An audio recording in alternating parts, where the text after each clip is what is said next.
મારું ધોરણ 10ના બધા મારા વિદ્યાર્થી ભાઈ બહેનો, સામાજિક વિજ્ઞાનમાં આપણે આગળ વધીએ છીએ. તમે જાણો છો કે પ્રકરણ 8 કુદરતી સંસાધનો અત્યારે આપણે શીખી રહ્યા છીએ. આજે કુદરતી સંસાધનોની અંદર આગળનો મુદ્દો સમજીએ. તમારો 5મો ભાગ. આપણે આખા યુનિટને, લાંબુ યુનિટ છે, પ્રકરણ લાંબુ છે, એટલે 6 થી 7 6 તો પાકા જ ભાગમાં આખા યુનિટને વહેંચવું પડશે. એટલે આજે જે તમારો 5મો ભાગ છે, પાઠ્યપુસ્તક તમારા હાથમાં રાખજો. જો તમે ઓનલાઈન જોતા હોય તો, અથવા જ્યારે જુઓ ત્યારે પાઠ્યપુસ્તક સાથે રાખીને બેસજો. એટલે આજે આપણે 3 મુદ્દાની ચર્ચા મોટે ભાગે કરવી છે અને 3 મુદ્દાને સમજવાનો પ્રયત્ન કરવો છે. એક છે જમીન નિર્માણ, એની સાથે જોડાયેલો બીજો મુદ્દો છે જમીન, અને જમીનના અલગ અલગ પ્રકાર, કેટલા પ્રકારની જમીન હોય અને કઈ જમીનની કઈ વિશેષતા હોય, કઈ જમીનમાં કાંપ વધારે હોય, કઈ જમીનની ફળદ્રુપતા વધારે હોય, કઈ જમીનની અંદર કયા પ્રકારનો પાક સારો લઈ શકાય, આ બધા મુદ્દાઓની ચર્ચા આજે આપણે કરવી છે. સૌથી પહેલાં છે જમીનનું નિર્માણ કઈ રીતે થાય છે, એને પહેલાં આપણે સમજીએ. સામાન્ય રીતે ભૂસપાટીનું ઉપલું પડ, જેમાં વનસ્પતિ ઉગે છે, તેને આપણે જમીન તરીકે ઓળખીએ છીએ. એક વાક્યના પ્રશ્ન તરીકે આવે તો કે જમીન એટલે શું, તો એનો આ જવાબ તમે લખી શકો: ભૂસપાટીનું ઉપલું પડ જેમાં વનસ્પતિ ઉગે છે તેને આપણે જમીન તરીકે ઓળખીએ છીએ. જમીન પૃથ્વીના પોપડા પરના અનેકવિધ કણોથી બનેલ એક પાતળું પડ હોય છે. એમાં શું શું હોય એ છે નોંધતા જાઓ. એમાં ખનિજો, ભેજ, હ્યુમસ, સેન્દ્રિય તત્વો તથા હવા, આટલી વસ્તુ એમાં ભળેલી હોય. આટલા તત્વો એમાં ભળેલા હોય એને આપણે જમીન કહીએ. પછી આગળ કહે છે કે માટીની નીચે એમાં મૂળ ખડક સ્તરો આવેલા હોય છે. જમીનનું નિર્માણ, અહીંયા ખાસ અંડરલાઈન કરજો, જમીનનું નિર્માણ મૂળ ખડકોના ખવાણ અને ધોવાણથી મળતા પદાર્થોથી થાય છે. એની અંદર જ આપણે પાક ઉગાડી શકીએ છીએ. એમાં શેનો સમાવેશ થાય છે તો એમાં જૈવિક અવશેષો, ભેજ અને હવા એમાં ભળે છે. બરોબર સમજવું. જમીનનું નિર્માણ મૂળ ખડકોના ખવાણ અને ધોવાણથી મળતા પદાર્થોથી થાય છે. એમાં જૈવિક અવશેષો, ભેજ અને હવા એ ભળે છે. અન્ય રીતે કહેવું હોય તો કે જમીન ખનિજો અને જૈવિક તત્વોનું કુદરતી મિશ્રણ છે. એ બે સાથે મળે અને જમીનનું નિર્માણ કરે છે. તેમાં વનસ્પતિના વૃદ્ધિ અને વિકાસ કરવાની ક્ષમતા છે. આવી જમીનની અંદર જ કોઈ પણ વનસ્પતિ છે એની વૃદ્ધિ થાય છે અને વિકાસ થાય છે. તો આ મુદ્દો પહેલો છે કે જમીનનું નિર્માણ કઈ રીતે થાય છે, એમાં કુદરતી રીતે કયા કયા તત્વો ભળે છે, અને પાક કે વૃક્ષ કે વનસ્પતિ ઉગવા યોગ્ય એ જમીન બને છે. ત્યાર પછીનો મુદ્દો છે બીજો, એ છે જમીન. તમે બધા ખેડૂતના દીકરા દીકરીઓ છો, મારા કરતાં વિશેષ જાણતા હોય. જો આગળ જમીન પૃથ્વીના પોપડાની સૌથી ઉપરની સપાટી કે પડ, તેને આપણે જમીન તરીકે ઓળખીએ છીએ અથવા જમીન કહીએ છીએ. તેમાં વનસ્પતિના વૃદ્ધિ અને વિકાસ માટે જરૂરી એવા ખનિજ દ્રવ્યો અને જૈવિક દ્રવ્યો આવેલા હોય છે. ત્યાં પણ અંડરલાઈન કરો. તો ટૂંકા પ્રશ્નો તમને બનાવવાનું કહું છું, એ ટૂંકા પ્રશ્નો અહીંથી બને. હું રોજ તમને પીરિયડના અંતે ટકોર કરું છું કે તમે તમારી જાતે જે પાઠ જે મુદ્દા ચલાવ્યો, મને આજે જેટલા મુદ્દા ચાલે એટલા મુદ્દામાંથી તમે ટૂંકા પ્રશ્નો તારો. આ ગઈ વખતનો 10માનો વર્ગ ગયો એમાં હું આ કામ કરાવું તો છોકરાઓ એક પ્રકરણ પૂરું થાય એટલે ઓછામાં ઓછા 170, 165, 150, સામાન્ય છોકરો પણ 130 જેટલા ટૂંકા પ્રશ્નો કાઢતો. તમે ટૂંકો પ્રશ્ન બનાવો અને તમે એનો જવાબ લખો. ટૂંકો પ્રશ્ન બનાવો, નીચે જવાબ લખો. તો શું થવાનું કે જેટલા ટૂંકા પ્રશ્નો તમે મુદ્દામાંથી કાઢશો અને એના જવાબ તમે નીચે લખશો એટલે જે મુદ્દો આપણે ચલાવ્યો છે ને તે આખો મુદ્દો તમને કમ્પ્લીટ મોઢેથી જશે. એટલે શું થાય કે ખાલી જગ્યાના સ્વરૂપમાં પૂછાય તોય આવડે, ટૂંકા પ્રશ્ન રૂપે પૂછાય તોય આવડે, જોડકા સ્વરૂપે પૂછાય તોય આવડે, અને ક્યારેક લાંબા પ્રશ્ન 2 માર્કના પ્રશ્નો તરીકે પૂછાય તોય તમને આવડે. એટલા માટે મારો આગ્રહ એવો હોય છે કે તમે ટૂંકા પ્રશ્નો રચો. અપેક્ષિતમાં કે ગાઈડમાં તમે જે વાંચતા હોય એ વાતને છોડો, તમારી જાતે ટૂંકા પ્રશ્નો બનાવો, પ્રશ્નો તારો અને એના જવાબ તમારી જાતે જ પાછા લખો. એટલે તમે પ્રશ્ન બનાવો, તમે જવાબ અંદરથી ગોતીને લખશો એટલે તમને પહેલાં તો સહજતાથી એ વસ્તુ યાદ રહી જશે. એટલે કોઈ પણ સ્વરૂપમાં પ્રશ્ન પૂછાય તો તમે એનો સાચો જવાબ લખી શકો. બરોબર? આગળ તેનું પ્રમાણ બધી જમીનમાં એક સરખું હોતું નથી. શેનું પ્રમાણ? તો કે ખનિજ દ્રવ્યો અને જૈવિક દ્રવ્યો અલગ અલગ જમીનમાં એનું પ્રમાણ અલગ અલગ હોય છે. અને જમીન એટલે અંડરલાઈન કરજો, જમીન એટલે સેન્દ્રિય પદાર્થયુક્ત ઝીણા કણોવાળો પોચો ખડક પદાર્થ. આ પ્રશ્ન તમે સીધો રચી શકો કે નહીં? ટૂંકા પ્રશ્નો આવી રીતે કાઢવાના. જમીન એટલે શું? જમીનમાં કયા કયા તત્વો આવેલા હોય છે? આ જે ટૂંકા પ્રશ્નો કાઢો એટલે જવાબ તમને સહેજે આવડશે. અર્થાત પૃષ્ઠ પરના માતૃખડક અને વનસ્પતિ દ્રવ્યોના મિશ્રણથી બનતા અસંગઠિત પદાર્થોનું પડ કે સપાટી એટલે જમીન. મૂળ ખડકોને ઘસારણ અને ધોવાણના પરિબળો તોડી તેનો બારીક ભૂકો બનાવે અને આ ભૂકા કે ચૂર્ણમાં વનસ્પતિ તથા જીવજંતુઓના વિઘટન અને સડવાથી બનેલ સેન્દ્રિય તત્વો તેમાં ઉમેરાય. આ સેન્દ્રિય તત્વો વનસ્પતિના વિકાસમાં મહત્વની ભૂમિકા ભજવે છે. એનાથી જ વનસ્પતિનો કે નાના વૃક્ષથી મોટા વૃક્ષ થવાનો જે વિકાસ થાય છે એને આભારી છે. શેને આભારી છે? કે સેન્દ્રિય તત્વોને આભારી છે. જમીન નિર્માણના સમયગાળાના સંદર્ભે જે તે આબોહવાની અસર એટલી મહત્વપૂર્ણ અને વ્યાપક હોય છે કે તે આબોહવાવાળા પ્રદેશોમાં વિભિન્ન પ્રકારના ખડકોમાંથી બનતી જમીન લાંબા સમયગાળે એક જ પ્રકારની હોય છે. એટલે કે એક જ પ્રકારના માતૃખડકોમાંથી ભિન્ન ભિન્ન આબોહવાથી બનનાર જમીન અલગ અલગ પ્રકારની હોય છે.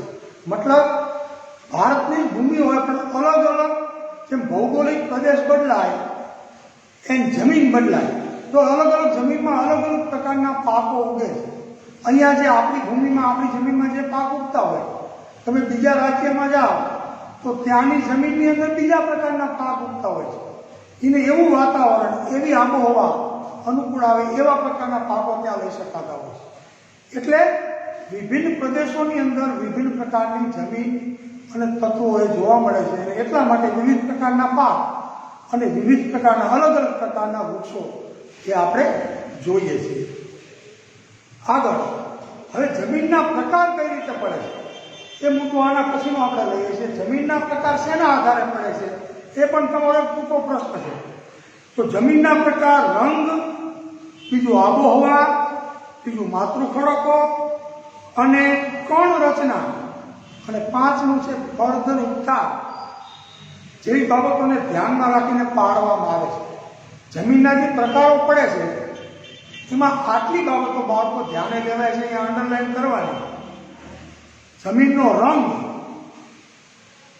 આબોહવા, માતૃખડકો, કણ રચના અને ફળદ્રુપતા, આટલી બાબતોને ધ્યાને લેવામાં આવે છે અને જમીનનો પ્રકાર છે તે નક્કી કરવામાં આવે છે.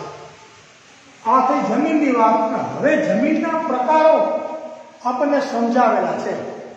એક એક જમીનના પ્રકારો આપણે એક એક જમીનને સમજતા જઈએ ક્રમમાં. એમાં હું તમને કહું, અહીં અંડરલાઈન કરો, પેન્સિલથી અંડરલાઈન કરતી જવાની, અને ટૂંકા પ્રશ્નો છે એ તમારી જાતે બાજુમાં નોટ લઈને જ બેસજો. ટૂંકા પ્રશ્નો સાથે સાથે લખતા જાઓ તો વધારે સારું, અને એના જવાબ પણ લખતા જાઓ. અથવા મુદ્દો પૂરો થાય, ટાસ્ક પૂરો થાય પછી તમે આવા અલગ પ્રકારના પ્રશ્નો, ટૂંકા પ્રશ્નો છે એ કાઢો. હાલમાં ભારતીય કૃષિ સંસાધન પરિષદ દ્વારા ભારતની જમીનને 8 પ્રકારમાં વહેંચવામાં આવી છે. પહેલા આ ટૂંકો પ્રશ્ન તમારે યાદ રાખવાનો કે ભારતીય કૃષિ સંશોધન પરિષદ દ્વારા ભારતની જમીનને કેટલા પ્રકારમાં વહેંચવામાં આવી છે? તો કે 8 પ્રકારમાં. હવે એનો એક પ્રશ્ન પાછો તમે જુદી રીતે લખો કે ભારતની જમીનને 8 પ્રકારમાં કોના દ્વારા વહેંચવામાં આવી છે. તો એકને એક લાઈનમાં તમે 2 ટૂંકા પ્રશ્નો કાઢો તો 2 મુદ્દા તમને યાદ રહી જશે. જે પૈકી પર્વતીય જમીન અને બીજી જંગલ પ્રકારની જમીન પર્વતીય ક્ષેત્રમાં જુદી જુદી ઊંચાઈએ જોવા મળે છે. હવે 8 પ્રકારની જમીન કઈ કઈ છે પહેલા તમે યાદ રાખો, કારણ કે આ પ્રશ્ન 2 માર્કનો હોય અને લાંબા પ્રશ્ન તરીકે પૂછાય તો 4 માર્કનો પ્રશ્ન હોય. ક્યારેક બી વિભાગમાં 5 માર્ક 4 માર્કનો પ્રશ્ન આવે તો તમારે થોડી ડિટેલ આપવી પડે. 2 માર્કમાં પૂછાય તો માત્ર તમે જમીનના નામ લખી નાખો. 8 પ્રકારની જમીનના માત્ર નામ લખો કે જમીનોના પ્રકાર નીચે મુજબ છે. એ પ્રકારોના માત્ર તમારે નામ જ લખવાના રહે. પણ એનો એક પ્રશ્ન 4 માર્કમાં પૂછાય તો તમારે થોડી થોડી દરેક જમીનની વિગત આપવી પડે. માત્ર તમે કાપની જમીન એમ લખી મૂકી દો તો પૂરા ગુણ મળે નહીં. તો તમે આમાંથી એક એક જમીનની અંદરથી જેટલા ટૂંકા ટૂંકા પ્રશ્નો નીકળે એ પ્રશ્નો કાઢશો એટલે તમને એ જમીન ઓટોમેટિકલી યાદ રહી જશે કે ભાઈ આ પ્રકારની જમીન છે, એનો રંગ કેવો હોય, આ પ્રકારની જમીન ભારતના કયા વિસ્તારમાં જોવા મળે છે, એને કેવી આબોહવા માફક આવે છે, એ જમીનમાં કેવા પ્રકારના પાકો લઈ શકાય છે. આ બધી જે બાબતો છે એ ટૂંકા પ્રશ્નો તમે એક એક જમીનને લેતા જાઓ તો તમને ટૂંકા પ્રશ્નો આવડી જાય. ખાલી જગ્યામાં પૂછાય તો આવડે, જોડકામાં પૂછાય તો આવડે.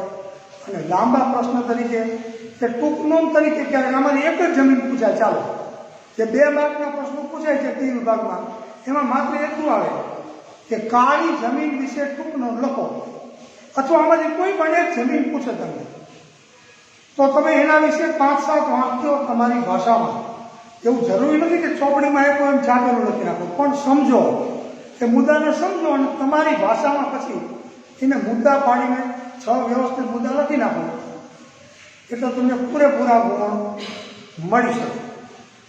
હવે જો કઈ કઈ 8 પ્રકારની જમીન છે તો કઈ છે? કાપની જમીન, રાતી અથવા તો લાલ જમીન, કાળી જમીન, લેટેરાઇટ જમીન, રણ પ્રકારની જમીન, પર્વતીય જમીન, જંગલ પ્રકારની જમીન અને દલદલ કે કીટ પ્રકારની જમીન.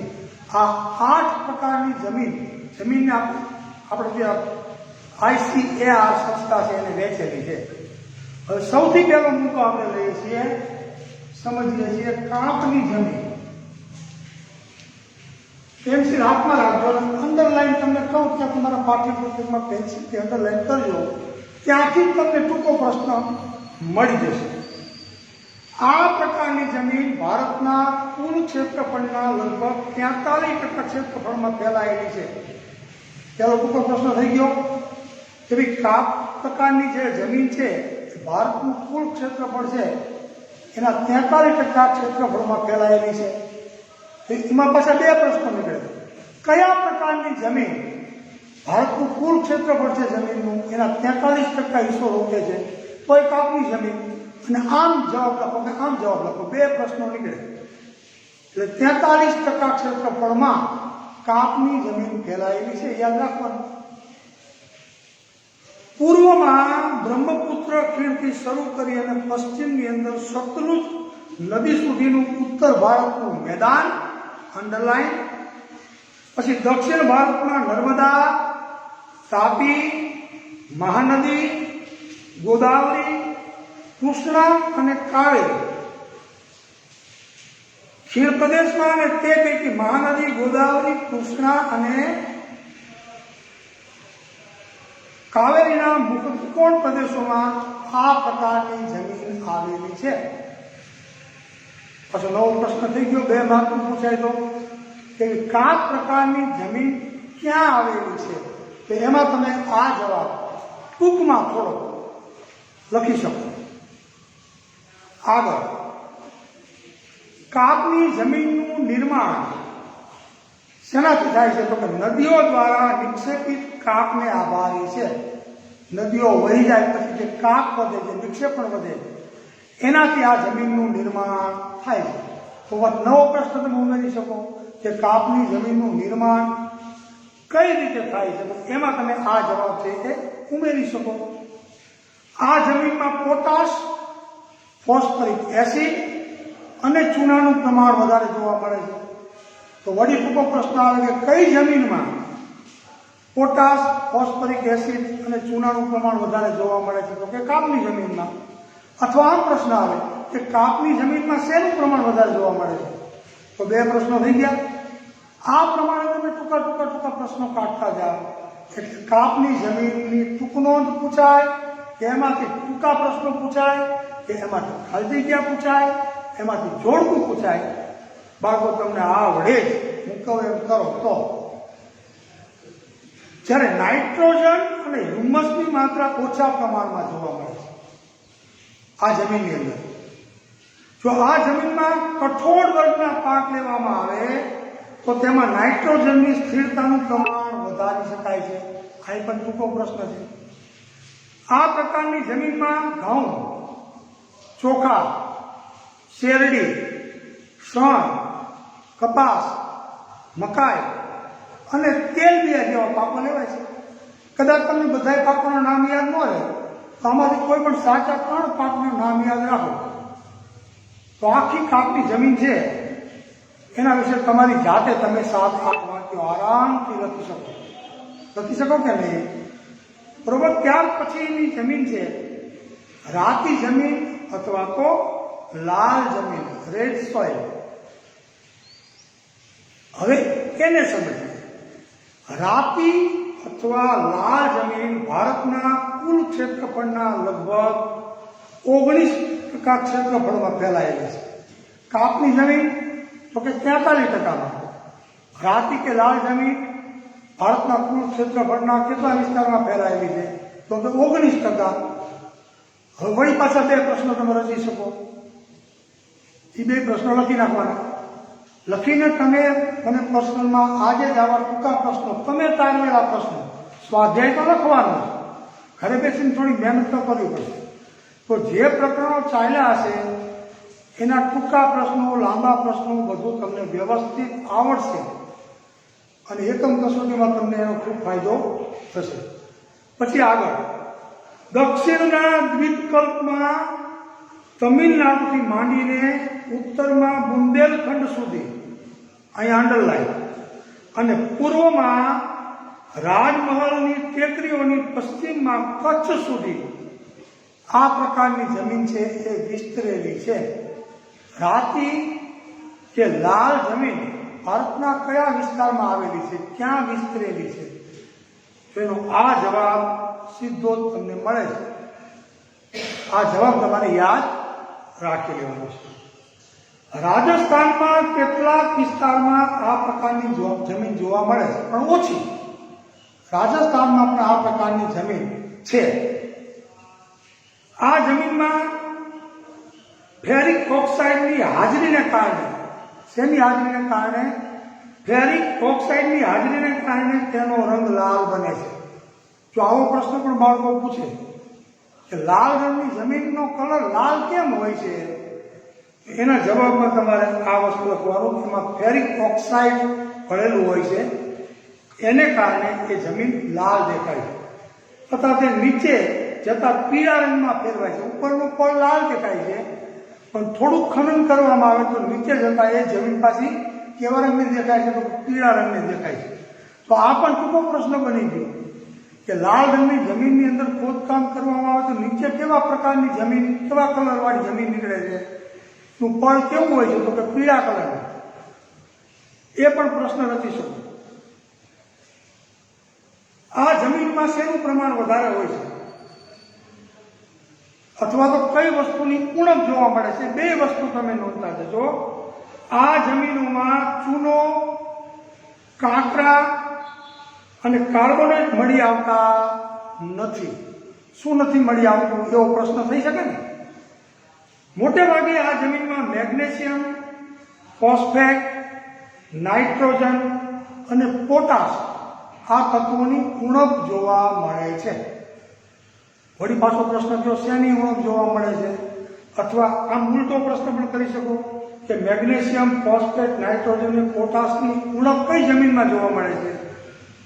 અથવા આમ પ્રશ્ન રચી શકો કે લાલ જમીનમાં શેની ઉણપ જોવા મળે છે? આ પ્રમાણે પ્રશ્ન લખતા જજો. આ પ્રકારની જમીનમાં બાજરી, કપાસ, ઘઉં, જુવાર, અળસી, મગફળી અને બટાટા વગેરે પાકો લઈ શકાય છે. આ પણ એક પ્રશ્ન થઈ ગયો. આટલા ટૂંકા પ્રશ્નો કાઢવાથી બાળકો તમને જમીન સમજાય જ જાય. હવે કાળી જમીન જુઓ, બ્લેક સોઇલ. ત્યાં હું આજે અટકી જઈશ, પછી ત્યાંથી પાછા જમીનના પ્રકારો છે એમાં આવતીકાલે આગળના ભાગમાં આગળ ચાલશું. હજી એક બ્લેક સોઇલ આપણે જોઈ લઈએ છીએ. કાળી અથવા રેગુર જમીન ભારતના કુલ ક્ષેત્રફળના લગભગ 15% ક્ષેત્રફળમાં ફેલાયેલી છે. વળી ટકાવારી બદલાણી તો આ ટૂંકો પ્રશ્ન બની ગયો. બીજું, કાળી જમીનને બીજા કયા નામથી ઓળખવામાં આવે છે? એવો પ્રશ્ન બને તો બીજું એનું નામ છે રેગુર. કાળી જમીનને બીજા રેગુર નામથી પણ ઓળખવામાં આવે છે. એ પણ એક પ્રશ્ન બની ગયો. આ જમીનનો ઉદ્ભવ દખણના લાવાના પથરાવાથી થયો છે. સમગ્ર મહારાષ્ટ્ર, બીજું પશ્ચિમી મધ્યપ્રદેશ, આંધ્રપ્રદેશનો અને કર્ણાટકનો કેટલોક ભાગ વગેરે જગ્યાએ આ પ્રકારની જમીન જોવા મળે છે. તો વળી પ્રશ્ન થયો કે આ પ્રકારની જમીન ભારતમાં ક્યાં જોવા મળે છે? તો આ એનો સીધો જવાબ. ગુજરાતની વાત કરો તો ગુજરાતમાં સુરત, ભરૂચ, નર્મદા, વડોદરા, તાપી અને ડાંગ જિલ્લાની જમીન છે ને એ આ પ્રકારની જમીન છે, કાળી જમીન છે. આ જમીનના નિર્માણમાં લાવાઈ ખડકો અને આબોહવાની ભૂમિકા મુખ્ય છે. શેની ભૂમિકા મુખ્ય છે? તો કે લાવાઈ ખડકો અને ત્યાંની આબોહવા. લોહ, ચૂનો, કેલ્શિયમ, પછી પોટાશ, એલ્યુમિનિયમ અને મેગ્નેશિયમ કાર્બોનેટનું પ્રમાણ આ જમીનમાં, કાળી જમીનમાં વધારે જોવા મળે છે. એ પ્રશ્ન રચીને લખી લેવાનો. તેની ફળદ્રુપતા સારી ગણાય છે. કાળી જમીન છે એ કોઈ પણ પાક લેવા માટે વધારે ફળદ્રુપ ગણાય છે. આ જમીનની ભેજ સંગ્રહણ શક્તિ ઘણી વધારે છે. બીજી જમીનની તુલનામાં ભેજ વધારે સંગ્રહી શકે છે આ જમીન. જ્યારે ભેજ સુકાય ત્યારે તેમાં ફાટો કે તિરાડો પડી જાય છે. આપણી જમીન આ પ્રકારની છે. આ પ્રકારની જમીનમાં કપાસ કયા પાક લઈ શકાય છે? એવો પ્રશ્ન પણ કરી શકાય. તો કે અળસી, સરસવ, કપાસ, મગફળી, તમાકુ અને અડદ જેવા કઠોળ વર્ગના પાકો આ જમીનમાં લેવામાં આવે છે. કપાસના પાકને વિશેષ અનુકૂળ હોવાથી આ જમીન કપાસની જમીન તરીકે પણ ઓળખાય છે. આ નવો પ્રશ્ન કે કાળી જમીન બીજા કયા વિશેષ નામથી ઓળખાય છે? તો કે કાળી જમીનમાં સૌથી વધારે કપાસ હોવાય છે. એટલે કપાસના પાકને આ જમીન સૌથી વધારે અનુકૂળ આવતી હોવાથી આનું બીજું નામ કપાસની જમીન એવું પણ છે. તો 3 નામ થયા. એક તો બ્લેક સોઇલ એટલે કાળી જમીન, પછી રેગુર જમીન અને એનું ત્રીજું નામ છે કપાસની જમીન. આટલું તમે આમાંથી અમુક મુદ્દા કદાચ તમે ભૂલી જાઓ, ટૂંકનોટના સ્વરૂપમાં પૂછાવું હોય તો પણ કંઈ ફરક પડે નહીં, તોય તમને પૂરા માર્ક મળે. એકાદો મુદ્દો છૂટી જાય ક્યાંય આખી ટૂંકનોટમાં, એમાં કંઈ ચિંતા નહીં કરવાની, પણ મૂળ વસ્તુઓ તમે સમાવી લો એટલે તમને એના પૂરેપૂરા ગુણ મળે. આ મુદ્દા પાડીને લખતું જવાનું, ફકરાના સ્વરૂપમાં લખવાને બદલે મુદ્દા પાડીને તમે લખશો કાળી જમીન વિશે. 6 મુદ્દા સાચા લખો, 5 થી 6, એટલે પૂરેપૂરા ગુણ તમને મળી શકે. આજના તાસમાં આપણે ત્રીજી જમીન, કાળી જમીન સુધી પહોંચ્યા છીએ, અટકીએ છીએ. આવતીકાલે બાકીની 5 પ્રકારની જમીન એની ચર્ચા કરશું ભાગ 6 ની અંદર. અને ત્યાંથી જે આગળનો મુદ્દો છે જમીન ધોવાનો એ લેશું. આજના ક્લાસમાં અત્યારે અહીંયા જ અટકું છું. આ પ્રમાણે ટૂંકા પ્રશ્નો કાઢજો. અહીંથી તમને જે સજેશન કરવું જોઈએ થોડા ફોલો કરજો, તો તમને ખરેખર શાળા ખુલે પાછા અહીંયા આવો ત્યારે ખૂબ ફાયદો થશે. ચાલો આવજો બધા.